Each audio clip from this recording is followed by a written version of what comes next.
A man must elevate himself by his own mind, not degrade himself. The mind is the friend of the conditioned soul and his enemy as well.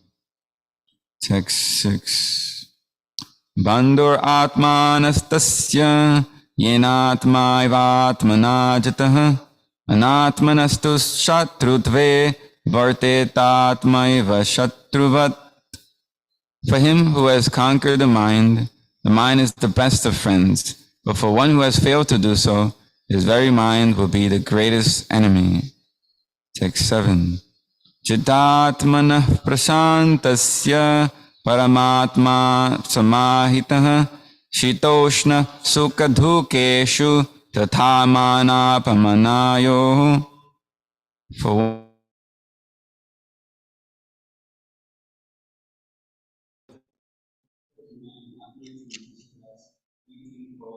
honor and dishonor are all the same.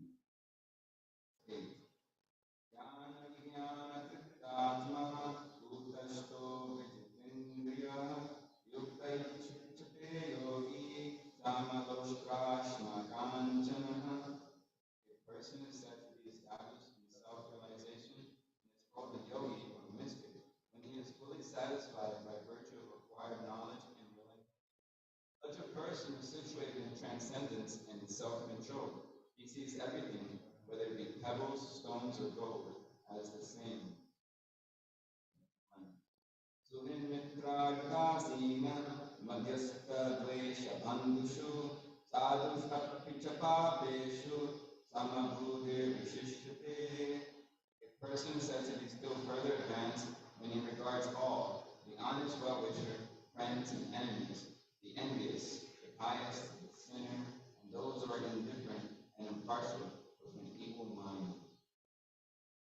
And Yogi yunji tasatam atmanam rahasi sukraha ekaki yattachitatma nirashi aparigraha.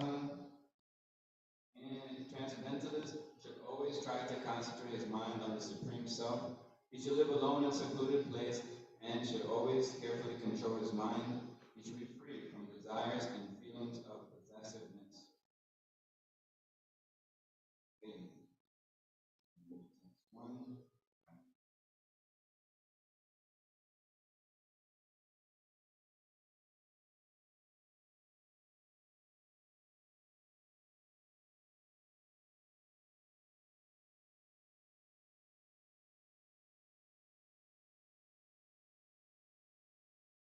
Of his work, and who works as he is obligated is in a renounced order of life, and he is a true mystic, not he who lights no fire and performs no work. So Krishna's clearly in this chapter establishing what the real yoga or the purpose of yoga is, and simply giving up all activities is not actually perfection of yoga. But when one works in Krishna conscious, that's real yoga, because yoga means to link to the Supreme Personality of Godhead, and the best person is one who serves him, as will be, this question will be succinctly established with the last verse of this chapter, which is a famous verse. Yoginam api sarveshang matgatenantaratmana Shadavam bhajate yomang sameyuktatamo mataha. And of all yogis, he who always abides in me with great faith, worshiping me in transcendental loving service, is most intimately united with me in yoga and is the highest of all. So these chapters 3, 4, 5, 6, they all establish Bhakti Yoga is the perfection of all types of yoga systems. So the best karma yogi is a bhakti yogi. The best Gyan yogi is a bhakti yogi. The best Dhyan yogi is a bhakti yogi. Because the bhakti yogi can do all these things in its perfection by simply serving Krishna fully with mind, body, words, and senses. All these things should be used in Krishna's service. And this chapter 6 is also saying your mind also has to be engaged in Krishna's service. Or else, as we read, the mind, the untrained mind, is our worst enemy. So we heard, work for Krishna, use your senses for Krishna, that's karma yoga. Gyan, dhyan yoga, use your intelligence in Krishna consciousness, and use your mind is this dhyan yoga. Because we may combine working for Krishna and understanding why we're working and who we're working for, that's transcendental knowledge, and our understanding that these activities have nothing to do with this material world. But we have still to deal with this conditioned mind. So Krishna is telling us in this chapter to be attentive in this path of devotional service. It's not enough to know what to do, but while you're doing it, you have to be attentive to remember these principles. So this is the point of Sankhya Yoga. We're bringing back the mind to Krishna.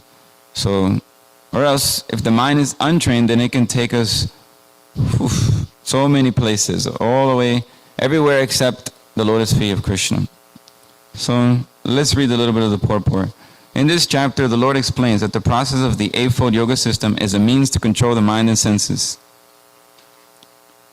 But that's the general process for those who will go to the Ashtanga Yoga. So the purpose is clearly established in this first sentence, that it's a mechanical system actually to control the mind and senses. That's the purpose of this yoga, Eightfold Yoga system, which one, performs asanas and all these different things, and ultimately reaches samadhi. But the purpose can be achieved in different ways, and therefore it's as good as doing Ashtanga Yoga. So through Bhakti Yoga, we achieve this automatically by just engaging in Krishna's service. Because then the mind is thinking of Krishna and planning for his service and doing things systematically.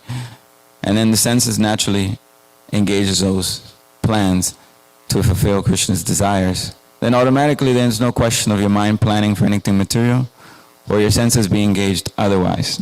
So we don't have to sit down and do all these impossible stretches or live in the forest, etc., or as will be described later on in these chapters. Even a grihastha can practice bhakti yoga and be a better yogi than the austere meditative person who's not engaging in grihastha life, but he's not engaged in Krishna's service. So they're a better yogi in that sense. However, this is very difficult for people in general to perform, especially in the age of Kali. Although the Eightfold Yoga system is recommended in this chapter, the Lord emphasizes that the process of karma yoga, or acting in Krishna consciousness, is better. Everyone acts in this world to maintain his family and their paraphernalia, but no one is working without some self-interest, some personal gratification, be it concentrated or extended. The criterion of perfection is to act in Krishna consciousness and not with a view to enjoy the fruits of work. Let's read that again. This is a very powerful statement. The criterion of perfection is to act in Krishna consciousness and not with a view to enjoy the fruits of work. To act in Krishna consciousness is the duty of every living entity because all are constitutionally parts and parcels of the Supreme. The parts of the body work for the satisfaction of the whole body. The limbs of the body do not act but for self-satisfaction, but for the satisfaction of the complete whole. Similarly, the living entity who acts for the satisfaction of the Supreme Whole and not for personal satisfaction is the perfect sannyasi, the perfect yogi. So Prabhupada is like equating sannyasi and yogi and a devotee all together, because the perfect sannyasi and yogi is a devotee. The sannyasi, a restrictive definition, is one who renounces fruitive actions. He doesn't engage in fruitive activities of this material world. And a yogi is one who controls his senses, restricts his senses. But the devotee automatically doesn't act for this world, and automatically his senses are not controlled because he's simply acting for Krishna and therefore using his senses only for Krishna's satisfaction. So therefore, a devotee is a perfect sannyasi and perfect yogi. Therefore, true sannyas is to act for the satisfaction of the Supreme, not just a formal external renunciation. So the sannyasis sometimes artificially think that they have become liberated from all material duties, and therefore they cease to perform Agnihotra yagyas, fire sacrifices. But actually they are self-interested because their goal is becoming one with the impersonal Brahman. Now, this is also very important because the goal also, if your goal is to serve Krishna, then your process is Bhakti Yoga, serve Krishna, Bhakti Yoga. But if your goal is to serve Krishna or to love Krishna, develop a relation, then your process is called Bhakti Yoga. Even if externally it looks like Ashtanga Yoga, or they're offering sacrifices, or they're studying the scriptures, it's all Bhakti Yoga because the goal is very clear, to serve Krishna and develop Krishna. So therefore, in different ages, like in Satya Yoga, they may have done Ashtanga Yoga because they live 100,000 years. But that was Bhakti Yoga because their goal was very clearly towards Krishna. If they actually understood that by the revealed scriptures, that that's actually the point of all yoga, is ultimately to be fully fixated on Krishna and to serve him. And therefore the great yogis, they enter into Krishna's eternal leelas through just meditation, just by becoming absorbed in those things. And ultimately, they also chant the Hare Krishna Maha Mantra also, because they control their mind now to chant Krishna's name with love and attention. So, but this is a mechanical means, but is being used in Krishna's service. But bhakti is not dependent on this. So, therefore, even in Kali Yuga, though we don't have the proper strength to do these Ashtanga yogas, the proper duration of life, and we're not so clean, so therefore we can't perform yagyas, and we're also not so regulated, so therefore we can't do temple worship properly. And we don't have the resources either to perform these opulent temple worship. So we do the best we can in those regards, but really, in this age, the chanting of the holy name, there's no hard or fast rules, such as these external arrangements. It's not needed, it's not required.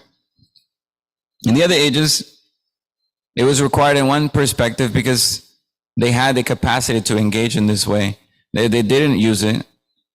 They wouldn't engage in devotional service. They would think it's too easy to just chant Hare Krishna. We need to meditate and go inward and do these austerities. So it's described like this, that in Satya Yuga, although they can just chant Hare Krishna, they like doing all these Ashtanga yogas because they have the qualification. Of course, in this age, people like doing it without qualification.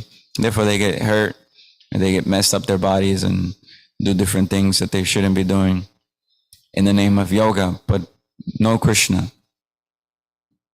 So let's continue reading. Similarly, the mystic yogi who practices the yoga system with half-open eyes, seizing all material activities, desires some satisfaction for his personal self. But a person acting in Krishna consciousness works for the satisfaction of the whole, without self-interest. A Krishna conscious person has no desire for self-satisfaction. His criterion of success is the satisfaction of Krishna. And thus, he is the perfect sannyasi, or perfect yogi. So this is exactly the same point I was making. Let's read it again, because if you understand this, then you understand all the other chapters very nicely. A Krishna conscious person has no desire for self-satisfaction. His criterion of success is the satisfaction of Krishna, and thus he is the perfect sannyasi or perfect yogi. Lord Chaitanya, the highest perfectional symbol of renunciation, prays in this way. Na dhanam na janam na sundarim kavitam va jagadisha kanmaye mama janmani janmanishvare bhavatad bhakti ahoitiki tvai. O Almighty Lord, I have no desire to accumulate wealth, nor to enjoy beautiful women, nor do I want any number of followers. What I want only is your causeless mercy of your devotional service in my life, birth after birth.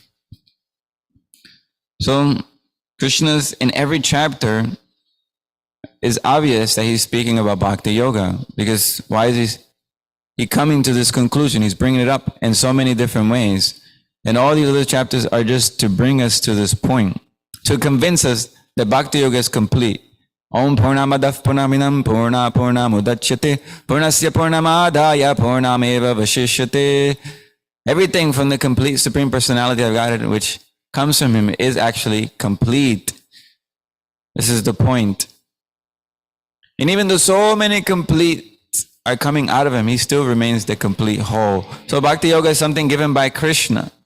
Remember, it's his gift. It's his process. It's revealed through the Guru Parampara. It's not our own imagination.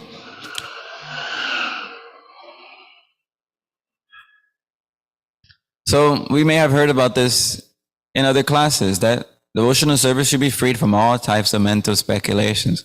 None of our own ideas born out of the factory of our own minds due to the influence of the modes of material nature, but should be on principle following what the acharyas have given us and revealed to us. So let's keep reading. Is there a comment or something? Okay. What is called renunciation is the same as yoga, or linking oneself with the Supreme. For no one can become a yogi unless he renounces the desire for sense gratification.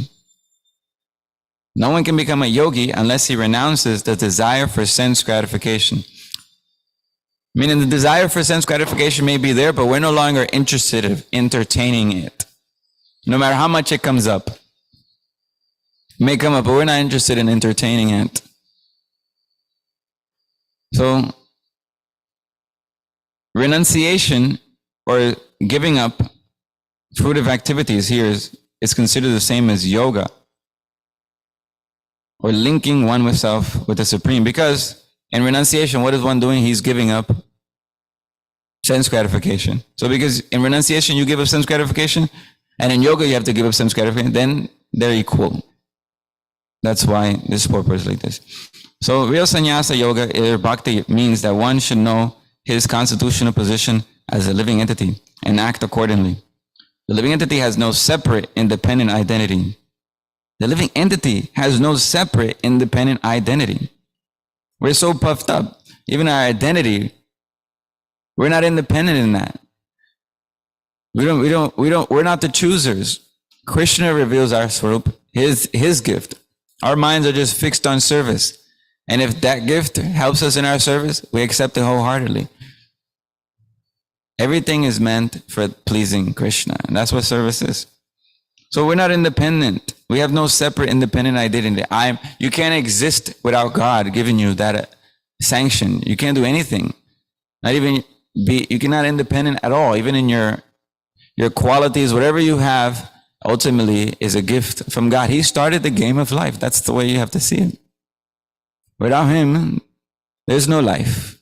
So until we add him back to our life, we'll always be in darkness. We'll be completely living a life in ignorance of what the point of existence is for. And it's meant, ultimately, we're supposed to play our part as a part and parcel of Krishna. Every inch of a complicated machine is there for a purpose. The little screw may be in the middle of the street. Someone may look at it and say, this has no value, but if it was part of some big machine, it has some value because it was there for a purpose. Without that machine, you'll hear some clunk, clunk, clunk, clunk. It's part of a car. If you take away some screw, after some time, something might get loose because it had a purpose. So we have a purpose, and that purpose is meant to fulfill the overall purpose of Rasovai Saha, this ever-increasing happiness, or Ananda Buddhi Pardhanam, this ever-increasing happiness of the spiritual world, full of dynamic activity, all on the transcendental platform, but all for increasing rasa, for increasing enjoyment of Krishna. And by increasing the enjoyment of Krishna, everyone also enjoys. It's not that we lose out, but we're not the enjoyer. We are a enjoyer, but not the enjoyer. The enjoyer means he enjoys, and everyone else depends on his enjoyment. A enjoyer means you are dependent on the enjoyer, which is Krishna, the supreme enjoyer. So everyone else who wants to enjoy, they have to participate in his eternal transcendental pastimes. This is reality. If we become connected to that, then we're situated in reality. Other than that, then we're just miserable, living in illusion. It's like an amusement park without any power. It's like it's dead. It's like, who wants to go there? But as soon as you add Krishna, the whole thing lights up. Life has meaning. It's like, wow, now I can, this mango has meaning. This thing has meaning now because I can offer it to Krishna. My life has a meaning.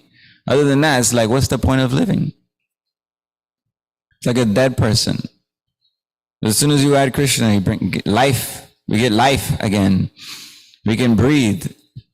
We understand my life has a purpose. I'm not just wandering around aimlessly, not knowing what's going to happen to me after it's all over, like everyone else thinks, and just being afraid and just trying to squeeze out whatever little enjoyment you can from everybody else, because this, you don't know. This only thing to life is just enjoy grossly. So this is not a way to live. This is a dead person. But when we add Krishna and giving pleasure to him, then everybody wins by this. There's no need to be envious of anybody else, because Krishna, our relationship with him is not going to obstruct someone else's relationship. We'll be in the spiritual world, there's no envy because everyone is satisfied serving Krishna. I don't need your position. Krishna is satisfied. You're fully satisfied in that relationship. What is the question of being envious of someone? In fact, you're more happy if someone is serving Krishna better than you, because in the spiritual world, if you actually want Krishna to be pleased, then when someone is pleasing them nicely, then you'll be pleased, because the person you're trying to please, you'll see, wow, he's helping me. I'm his servant. He's helping me serve Krishna. Krishna is pleased. Oh, he's doing better than me, or he's doing this better than me. No, he's helping me. My desire is to please Krishna. So if he's helping, I'm now their maidservant. I'm their servant. And that's where, we were speaking. I mean, of course, it's not every day we should be speaking. But Radharani, that's her mood. That's her mood. She's thinking, if someone can serve Krishna better than me, then I become that person's maidservant.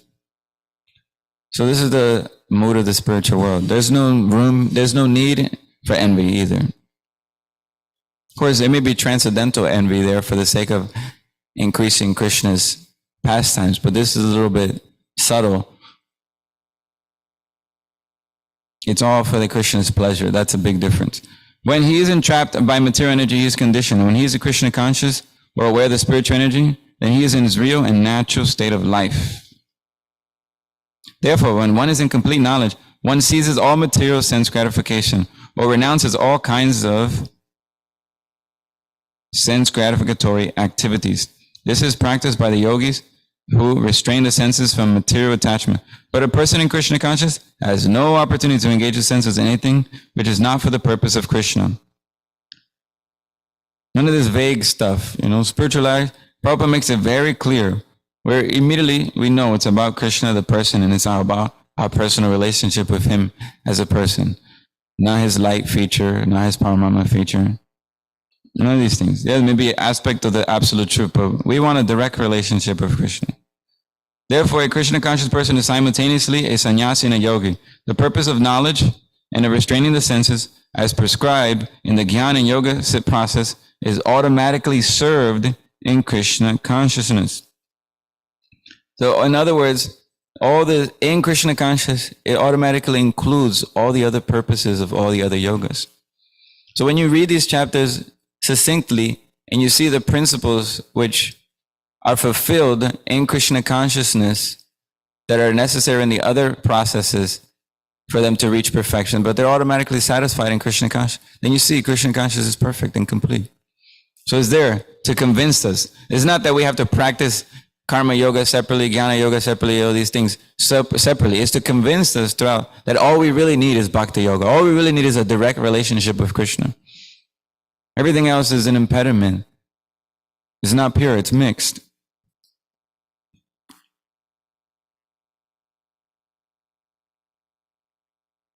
The purpose of knowledge, I read this already. If one is unable to give up the activities of his selfish nature, then jnana and yoga are of no avail. The real aim is for a living entity to give up all selfish satisfaction and to be prepared to satisfy the Supreme. A Krishna conscious person has no desire for any kind of self-enjoyment. He is always engaged for the enjoyment of the Supreme. One who has no information of the Supreme must therefore be engaged in self-satisfaction, because no one can stand on the platform of inactivity. All these purposes are perfectly served by the practice of Krishna consciousness. And we see that this is a fact. Because either we're satisfying Krishna's desires, or we're going to have to satisfy the material mind's desires, which we are taking as our own desires. But where we got these desires, we have no idea. We've been here since time immemorial. Someone in this life or a previous life may have spoken some nonsense idea to us and told us this will make you happy. And now in this life, we're bent up on following these plans and thinking, this is me, it's my idea. But it's coming from the factory of your mind, has so much stored up information, or is so habitual to act in certain ways. And we think, because it's so it feels so natural in the conditioned state to think and act in a certain way based on our conditioning, that we say it's me, because it's so natural. That this is really me, this is really my desires. But it doesn't mix in with your desire to actually be satisfied, because these desires never bring you satisfaction. And that's how the living can get a clue that, wait a second, these ideas which I thought were mine, they're not actually leading me to any satisfaction. There must be something else. This can't be right. One is intelligent, he will realize that. So he will question, what other desires am I harboring tightly, thinking it's going to make me happy and satisfied? And we pray to Krishna to help reveal those desires, or help destroy those desires, or satisfy them in such a way that you learn that this is not proper. This is not going to make me happy. Because we don't know. That's our position. We don't know, actually. We're in ignorance. We need Krishna's help all the way. We need Guru's help, the scriptures' help. We're insignificant. So we have to constantly pray. We're our biggest enemy. It's us who has acquired this mind. It's us who are attached to the mind. And therefore, really, we are really our greatest enemy. Because we allow the mind to be uncontrolled and untrained. Despite coming to the human form of life, if we don't take advantage of the scriptures, despite coming in contact with the Hare Krishna movement and we don't take advantage of it, despite being in the movement and being initiated and we don't take full advantage of it, then we simply wasted our human form of life. So we have to make sure that this sinks in, and we never take things for granted. This process. Never think that you're absolutely safe. The moment we think we're safe completely from the material world, then we're finished, actually. Our progress starts to go backwards. So we have to think, I'm not safe. I have to always take shelter at the lotus feet of Krishna. This is real fearlessness. Abhay charana aravindam. One who takes shelter of the lotus feet of Krishna through the mercy of the spiritual master and the scriptures and the sadhus, then he is completely fearless. He's not concerned. Because he's only acting and molding his life and making decisions based on these things. Then what does he have to fear? It's not going to be his own idea. He feels safe. Yes, this is confirmed by the scriptures. This is confirmed by the gurus. This is confirmed by the sadhus. I have some idea and I confirmed it with them. I have some realization and I confirmed it. Now that, I have some realization, I can't find it anywhere. Nobody agrees with it, but it must be real because it's coming from me. This is another tendency to be God. That I'm the arbitrator of the truth. Reality is according to my mind. Some people, they come. So Krishna said, be attentive to what your mind is going to trick you in different ways on the path of self-realization. How many people have had so many realizations which just took them away from the path of yoga? So many dreams or ecstatic symptoms or, ecstasy or mystical experiences, but they're far away from Krishna. In the name of God consciousness, there's so many people who have they roll on the floor or whatever the case may be, or in some other traditions, such as the Christians, they heal people and perform miracles in the name of religion. But they're, if you do more, anybody with any common sense does a little research, know these people are cheating left and right.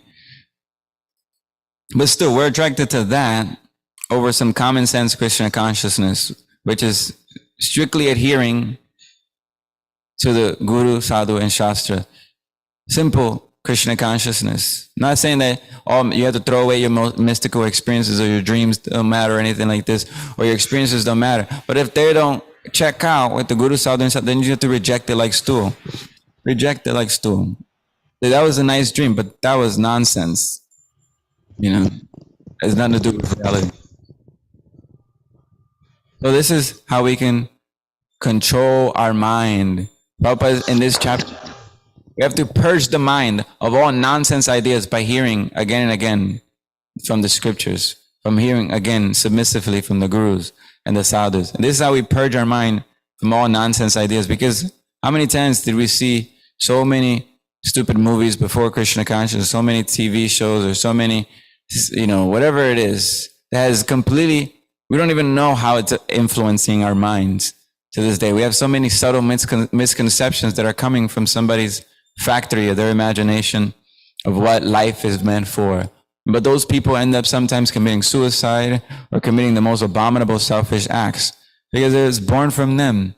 But all good qualities, all good ideas, they're coming from Krishna. Krishna is the Suhrit, well-wisher of everybody. Who can be the well-wisher of every single person? Meaning every single of his ideas will be beneficial to everybody.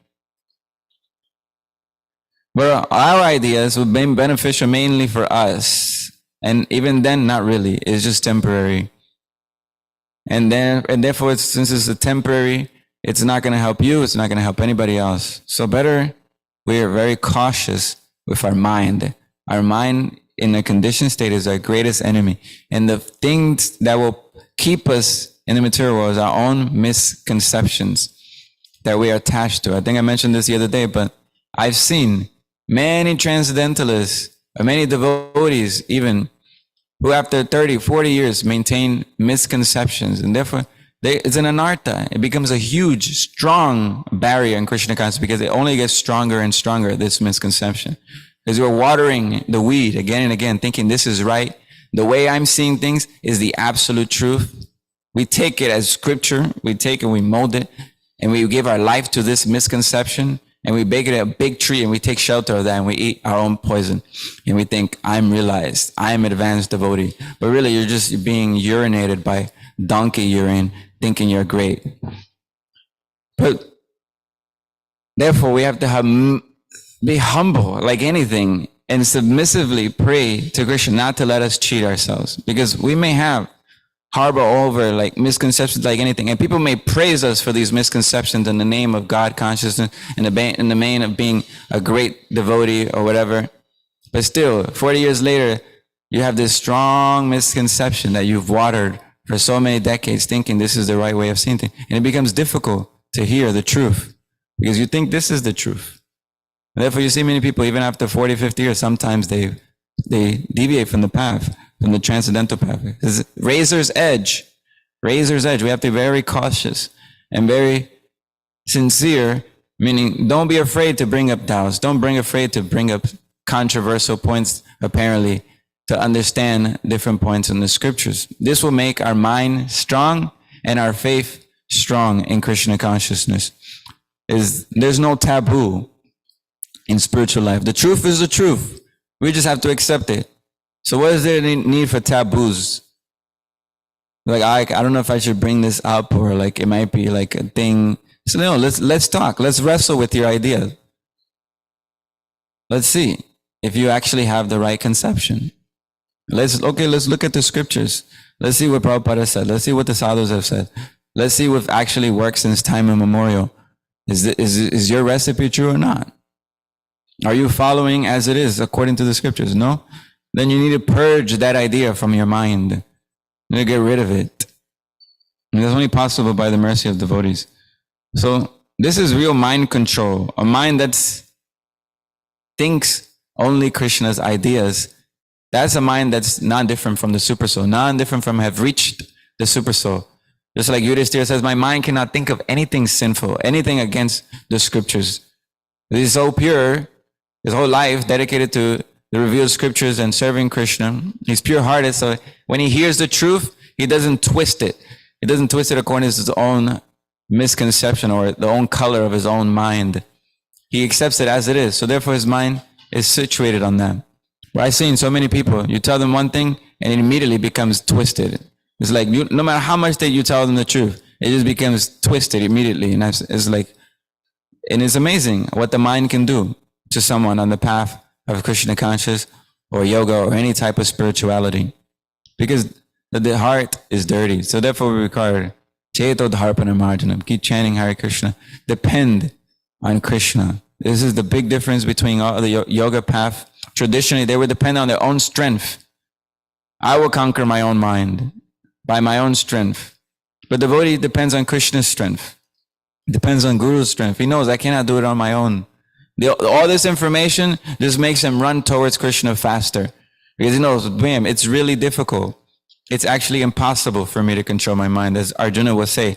It's more difficult than controlling the wind. So what strength do we have? We have to depend on Krishna. We have to cry out louder, chanting the holy names of Krishna. Prabhupada would say, when my mind was disturbed, he would just chant, Hare Krishna, Krishna Krishna, Hare Hare, Hare Rama, Rama Rama, Hare Hare. He would cry out in helplessness, depending on God, Krishna, the Supreme Personality of God, to help him. Not like the other yogis. Therefore, they fall down. They depend on their own strength, ultimately. How far can you reach by the strength of your own mind? The impersonal Brahman, maximum maybe some impersonal idea of the Paramatma in the heart, where you think you're that Paramatma and merge into that Paramatma. That's as much as your power of the mind can do. But you cannot reach the real nature of the Supreme Personality of God unless you depend on Him, unless you get His revelation. So therefore, the devotee knows, although he's applied full efforts in his heart, he knows he's fully dependent on Krishna. His mind is fixed on efforts, applying maximum effort. Because God helps those who help themselves. But in his heart, he knows, without Krishna's mercy, I cannot do it at all. I'm fully dependent on Him. So let's keep reading. Actually, maybe I should open it up. There's 5 minutes left. So let's open it up for questions. I kind of anyways touched a little bit on all these points. Back to Gio.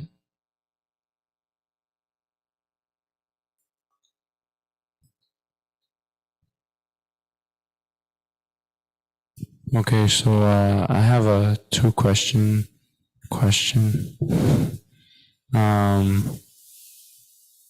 So my first question is, so what happens, you were talking about the ever-increasing happiness in the spiritual world because it depends on Krishna.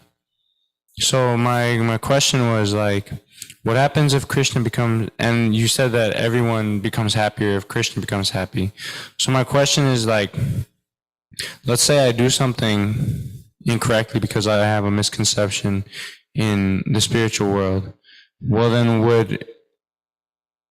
if it makes Krishna displeased, would everyone become displeased with me? Well, you're asking if you do something which displeases Krishna in the spiritual world because you have some misconception in the spiritual world? Is that what you're saying? How can you have a misconception in the spiritual world? Unless it's arranged by the Leela Shakti of the Lord, you may temporarily have some misconception, but not like a conditioned soul has the misconception. There may be so many activities in the spiritual world that are arranged by the Leela Shakti of the Lord for the sake of pastimes. And there are innumerable pastimes, and it may appear they may have some misconception temporarily. But that's all for the sake of giving Krishna pleasure. So it's okay. Whatever happens in the spiritual world is all for Krishna's pleasure. So that's the difference between the activities in this world. I'd like to also just briefly talk about these last two verses because you may get an impersonal understanding by reading this. A person is said to be established in, this is text 8, where it says a person in self-realization is called a yogi or mystic when he's fully satisfied by virtues, acquire knowledge and realization. Such a person is situated in transcendence and self-control. He sees everything, whether it be pebbles, stones, or gold, as the same. And then this other one, which it says a person is said to be still further advanced when he regards all, the honest, well-wisher, friends and enemies, the envious, the pious, sinners, and those who are indifferent and impartial with an equal mind. And the last one, a transcendentalist should always try to concentrate his mind on the Supreme Self. He should live alone in a secluded place and should always carefully control his mind. He should be free from desires and feelings of possessiveness.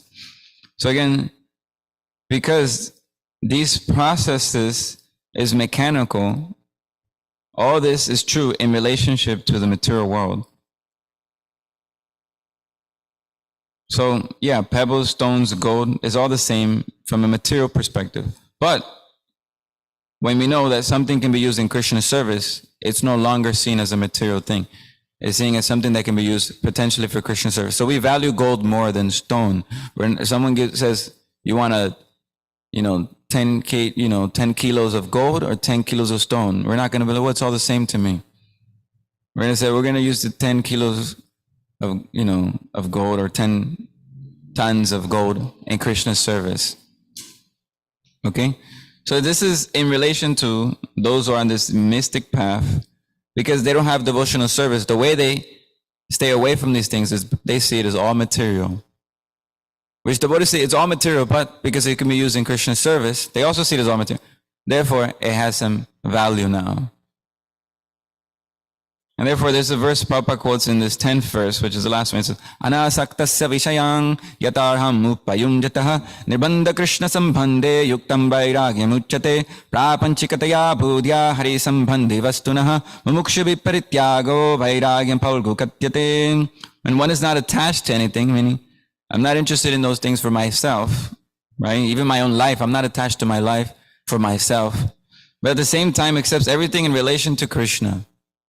Everything is actually, he gets knowledge. Okay, everything is actually related to Krishna. One is rightly situated above possessiveness. He says, it's not mine, it's not for my life, it's not mine, but it belongs to Krishna. So therefore, I should discriminate in Krishna's service. And it's as good as seeing everything the same, because you're seeing it all in relation to Krishna, not for your sense gratification. On the other hand, one who rejects everything without knowledge, they don't know, they don't have this aspect, they say everything's the same, but they don't know who it belongs to Krishna. Of his relation to Krishna is not as complete in his renunciation. He's not as complete.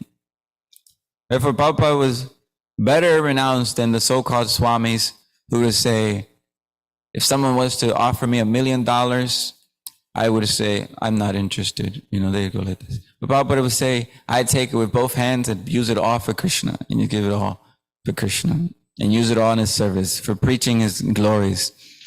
It's not as complete. He's more detached because he has the objects, but he see, actually, it's not for my sense gratification. Versus a yogi who doesn't renounce properly, he's still thinking it's for me. That's why he's renouncing it. He's still thinking, oh, it's for me. That's why I don't want to do with it, do anything with it. But if he actually thought it wasn't for me, then it wouldn't matter, actually, if it's right in front of him, because it's all for Krishna. But we have to be careful. We're not some sense objects, we have to be very cautious. It's not that we should be, okay, I want to be a devotee, so let me artificially go into the pub or something and say that I'm renounced. See, you can't use that in Krishna's service because you can preach to the people at the pub, but still, it's not, real renunciation if you're actually still attached to those things and you go there and you have a fall down. So better you take some precautions. Use your intelligence in Krishna's service. This is what it means by be attentive. Our mind may trick us. And really, it tricks us. The best thing our mind tells us is that you're safe. You're okay just listening to me. Don't get uncomfortable. If you listen to the sadhus and the gurus and the scriptures, after some time you will feel uncomfortable. Your mind doesn't want that. The real guru and sadhu will make you feel uncomfortable in their presence. Because he's speaking the truth, and my mind does not want to accept it all the time. It's difficult. But actually, that's how we know this is good. Bitter medicine, of course, it's not that Krishna consciousness has to be miserable. It's not like you're miserable all the time. But you shouldn't think that comfort is a sign of spirituality. I'm only comfortable. I'm only hear what I want to hear and what I like, and those things that make me feel good inside. That's Krishna conscious. No, those things that challenge us, and we know it's true, but we're not there yet. That's better for our Krishna conscious. So don't let the mind trick you on the path of yoga. Don't just act for Krishna. Don't just know about Krishna, but be attentive on the path of yoga. So we'll stop there. Unless there's some burning question or comment. All right. Vanchanakalpatarubhyascha kripa sindhubhya eva cha patitanam pavanebhyo vaishnava